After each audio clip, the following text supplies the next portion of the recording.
Hey everyone, what's going on? Welcome back to the channel. I've been hands-on with Europa Universalis 5 patch 1.02.3 checksum 94D0, and I want to walk you through what actually changed, why it matters, and how it feels once you boot it up after the download finishes. I'll keep this super conversational and honest, like we're on a call comparing notes after a long session, because there's more here than a couple of crash fixes hidden in a changelog. There's a core switch that can change the rhythm of your campaigns, a bunch of interface tweaks that finally make certain menus behave, some localization love, and then a surprisingly chunky pile of stability improvements that should make mid to low rigs breathe easier. Let's start with the star of the show. In the settings, you'll see a new toggle described as prioritizing max tick speed over FPS smoothness. If you're new to the series, a tick is the heartbeat of the simulation, the day advancing, events firing, calculations resolving. FPS smoothness is how nicely your camera glides around the map, how consistent the frames look to your eyes. Historically, these two can butt heads. The CPU wants to crunch history, the GPU wants to make it pretty, and sometimes they both ask for the same slice of time. This new toggle basically lets you say, look, I'm here for the grand strategy meet, give me faster daily progression even if the camera occasionally feels less buttery. On a practical level, it means you can chew through peacetime stretches faster, drill through economic build-up phases, and reach those big wars without feeling like you're waiting forever when you've scaled into the late game. Now, who is this actually for?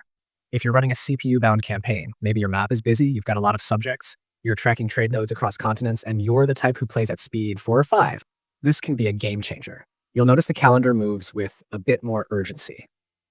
The trade-offs are real, though. When battles erupt and you're panning while microing your stacks, you might feel some frame pacing hiccups compared to the default. If you're a pure aesthetics person who loves a silky map scroll, you may leave it off. But for players who savor the simulation breathing faster, it's a welcome option, and that's the key word. Option. The team didn't hardlock anyone into a new feel. They just exposed a control so we can tune the experience based on our rigs and preferences. A quick tip if you flip it on, consider capping your FPS in your graphics driver or enabling VSync to keep spikes under control. With the sim trying to push ticks through, you don't need your graphics card to chase frames into the stratosphere, especially if you're running a 60 Hz or 75 Hz display. A stable cap keeps thermals lower and actually complements the goal of consistent tick throughput. Another tip, while testing, try the same save with the toggle on and off for 15 in-game years, and note how long it takes each time. If you're playing Iron Man, keep autosaves on monthly instead of every 6 months to avoid long waits. Counterintuitive, I know, but shorter, more frequent writes can feel less intrusive than one big pause. Let's talk interface. There were a few annoyances that have been standing in the way of getting to information quickly. The Resolutions tab for international organizations now shows properly, which means if you're juggling global bodies and trying to plan votes or understand the meta-politics, you no longer have to second-guess whether the game is hiding something or if it's your translation. The Laws tab now appears correctly, which is huge for people who spend time plotting reforms and optimizing their state over decades. Not being able to see that cleanly felt like wearing gloves while threading a needle. Then there's the Parliament tab getting a translation display fix. If your mother tongue isn't English or you're playing in a multilingual household, that one is just a sigh of relief. Features don't matter if the text isn't intelligible. While we're on language, there's specific attention on Russian localization, with support for custom localization that addresses those pesky icon and with icon tags in the tutorial.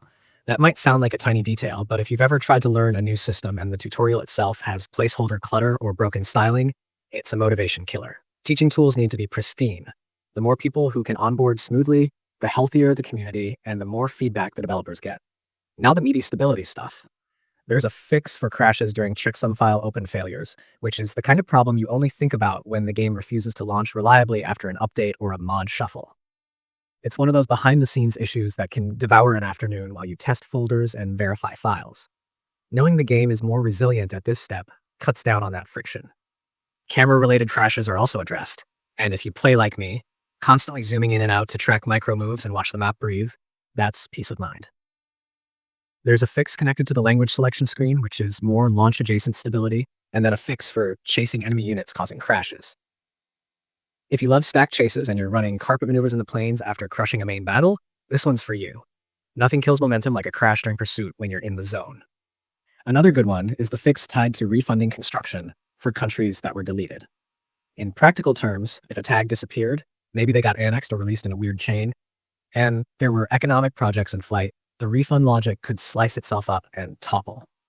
That's the kind of edge case that shows just how many systems EU5 juggles. Economy, warfare, diplomacy, and state management all cross-referencing each other every day.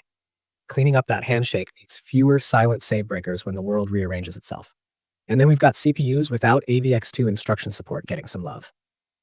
The short version, older or leaner processors that don't offer that modern instruction set were vulnerable, especially when texture compression was involved.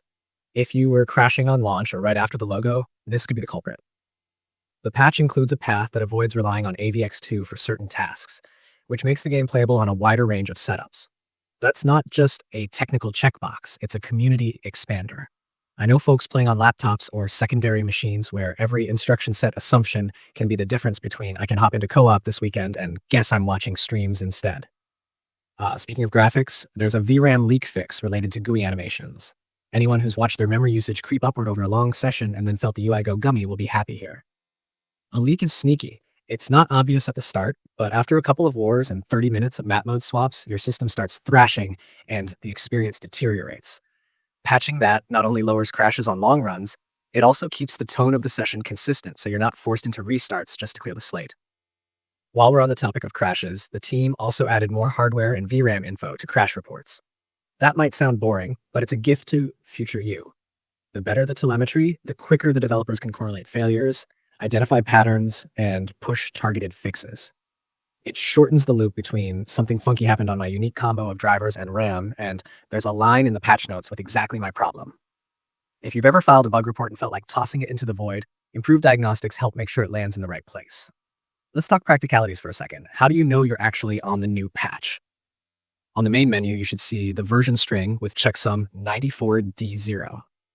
If you're using the Paradox launcher or Steam, make sure the update fully installed. A quick verify files never hurts after a patch like this, especially if you're juggling mods. And speaking of mods, anytime the game updates, there's a non-zero chance something breaks in your mod list. Don't panic if your favorite UI tweak or overhaul starts throwing errors. Try a clean run with no mods first. If it boots and runs smooth, add them back one at a time. Save yourself some grief by backing up your save folder before loading long-running campaigns, just in case a mod silently touched a system that the update adjusted. Now, how does it play? With the performance toggle prioritized, the late game feels more willing to keep pace with your ambitions. That's when you often have a sprawl of armies, subjects, trade routes, plus the fog of unraveled coalitions, and you're hitting the speed controls like a metronome. With the tick emphasis, peacetime years don't drag, and you can experiment with economic cycles, building, pausing, evaluating the ledger, pushing to the next milestone, without feeling like you're grinding gears. When wars do break out, you can always switch the toggle back if you want perfect frame pacing for cinematic battles, but I found that leaving it on pairs well with an FPS cap and a willingness to zoom a touch less aggressively. It becomes a different cadence. Fewer quick back and forth camera whips, more intentful pauses to read the tooltips and let the numbers breathe while the days continue to flow. The interface fixes are small on paper but significant in practice. Having the Laws tab visible consistently changes how you plan reforms. You don't procrastinate the visit to that screen because you trust it's there and functional. The Resolutions tab, Clarity, makes international play less of a guessing game, and the Parliament translation cleanup means you won't misinterpret a mandate or vote heading. Localization improvements in the tutorial also lower the friction for new and returning players from Russian-speaking regions, which is excellent for multiplayer groups that span languages.